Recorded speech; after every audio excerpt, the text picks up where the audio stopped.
네, 안녕하세요. 같이 말씀 함께 큐티 나눔 시간입니다. 오늘 말씀은 마태복음 7장 21절에서 29절까지 말씀입니다. 오늘 말씀은 두 단락으로 구분되어 있는데 첫 번째 단락의 내용은 예수님께서 비유로 이제 말씀하시기를 많은 사람들이 다 하나님 나라에 들어가는 것이 아니다 라고 이야기해요. 특별히 21절에 나더러 주님, 주님 하는 사람이라고 해서 다 하나님 나라에 들어가는 것이 아니다. 그럼 어떤 사람들이 들어간다고 말씀하시냐면 하늘에 계신 내 아버지의 뜻을 행하는 사람이라야 들어갈 수 있다. 이렇게 말씀하세요. 그러면 예수님더러 주님, 주님 하는 사람들은 어떤 사람들이었나? 22절에 보니까 그날에, 그러니까 예수님이 심판하시는, 심판주로 오시는 그날에 많은 사람들이 와서 말한대요. 주님, 우리가 주님의 이름으로 예언을 하고, 주님의 이름으로 귀신을 쫓아내고, 주님의 이름으로 기적을 행했습니다. 이렇게 얘기한다는 거예요. 예수님의 이름으로 예언도 하고, 귀신도 쫓아내고, 또 기적을 보여주는 놀라운 일을 행했대요. 그럼 여러분, 예수님이 이런 사람들은 아셔야 되지 않나요? 이 정도로 놀라운 기적을 행했으면? 그런데 예수님이 하시는 말씀이 뭐냐면 23절에 그때에 내가 그들에게 분명히 말할 것이다. 나는 너희를 도무지 알지 못한다. 그러면서 그 뒤에 말씀이 더 무서워요. 불법을 행한 자들아 내게서 물러가라. 이렇게 말씀하셨어요. 예언과 귀신을 쫓아내는 것과 그리고 기적을 일으켰음에도 불구하고 예수님이 너희는 불법을 행했어. 나는 너희를 몰라. 내게서 물러가라. 이렇게 말씀하셨어요. 이 첫 번째 단락을 통해 우리가 알 수 있는 게 무엇이냐면 우리가 기적도 행하고 예언도 하고 무슨 놀라운 귀신을 쫓아내는 것처럼 대단한 일을 할지라도 그것이 공로가 돼서 하나님 나라에 들어가는 것은 아니다는 거예요. 이런 사람들, 그러니까 앞장의 말씀과 우리가 7장 13절부터 20절 말씀과 비교해서 보면 예수님이 좁은 길로 들어가고 말쟁이들에게 속지 말고 그들을 분별하고 그들의 삶의 열매를 통해 너희가 알아야 된다라고 말씀하신 것처럼 이렇게 말로 또 뭔가 대단한 것을 보여주는 것처럼 하는 사람들의 그들이 추구하는 그 결론이 그 결국은 자기 영광, 자기 영달을 위해서 예언도 하고 귀신도 쫓아내고 기적도 보여주었다는 거예요. 자기 배를 불리기 위해서 예수님의 이름을 팔아서 그렇게 했다는 거예요. 그러니까 예수님이 하시는 말씀이 너희는 불법을 행한 자들이고 나는 너희를 도무지 알지 못한다라고 분명하게 말씀하셨어요.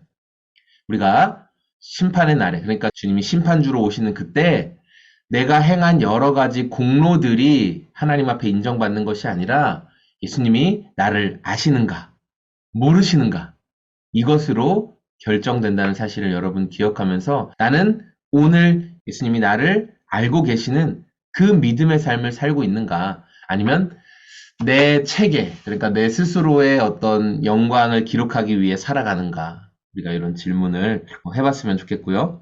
24절부터 나오는 말씀은 우리가 많이 들었던 반석 위에 튼튼한 기초 위에 집을 지은 사람과 그리고 모래와 같이 연약한 기초 위에 집을 지은 사람의 모습처럼 말씀을 듣고 행하는 자와 말씀을 듣기만 하고 감동을 받고 뭔가 지적으로 동의만 하고 와 그거 좋다 그 말씀 좋네 와 그 말씀이 감동이 됐어 이렇게 말하는 사람 거기서 끝나는 사람 그리고 말씀을 듣고 그대로 행하는 사람 이 사람들과의 차이가 있다라고 분명히 말씀하세요. 그래서 홍수가 나고 비가 내리고 바람이 불고 이거는 이제 시련에 대해서 이야기를 하는 거죠. 우리 삶에 항상 이런 시련이 일어나는데 순환의 때가 찾아왔을 때 예수님의 말씀이라는 반석 위에서 그대로 실천한 사람, 말씀이라는 반석 위에 서서 그대로 실천한 사람들은 그 기초가 견고하기 때문에 그 집이 무너지지 않겠지만 그냥 감동만 받고 지적으로 동의만 하고 그러면서 말씀을 그대로 실천해 보지 않은 사람, 순종이 없는 사람은 어떻게 된다는 거예요? 다 무너지게 된다라고 말씀하고 있습니다. 예수님은 우리가 말로 이렇게 톨크를 잘하는 것보다 예수님은 우리가 순종, 우리 삶에 워크하는 거, 워킹하는 거를 더 기쁘게 생각하십니다. 그리고 그것이 정말 고난과 시련의 때에 남는, 우리가 무너지지 않게 하는 것이라는 말씀이 오늘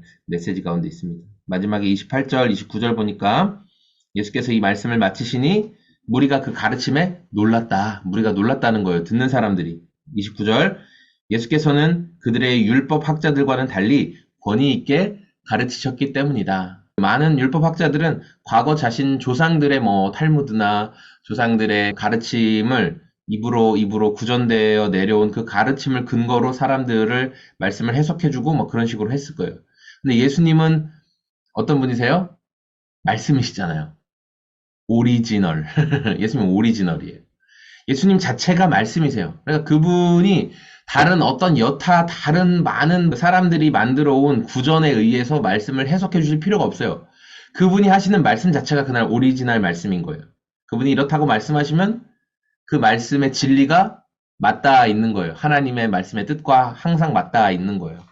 그러니까 예수님의 말씀은 권위가 있고 우리의 마음판에 박히는 말씀이 되는 거죠. 오늘 우리가 말씀 21절부터 29절까지 말씀 봤고요. 그 외형적으로는 여러분 별 차이가 없어 보입니다. 우리가 그냥 항상 말씀과 가까이 해요. 귀로 요새는 이어폰도 잘 돼 있으니까 항상 말씀을 듣는 분들이 분명히 있을 거예요.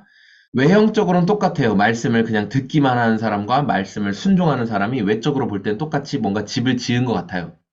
그러나 우리 삶에 고난이 찾아오고 시련이 찾아왔을 때 정말 말씀을 듣고 실천한 사람, 그대로 순종한 사람, 그리고 그냥 듣기만 한 사람은 엄청난 차이가 있다는 거예요. 그것은 영원을 결정 지을 만큼의 엄청난 차이가 있다라는 것을 우리가 오늘 기억하면서 저와 여러분들은 말로만 하는 삶이 아니라 우리 삶의 말씀을 듣고 지적으로 동의가 되고 감동이 되면 그것을 넘어서서 이제는 순종으로, 그 말씀에 대한 순종으로 살아내는 우리의 삶이 다 되시길 소망합니다. 고맙습니다. 안녕히 계세요.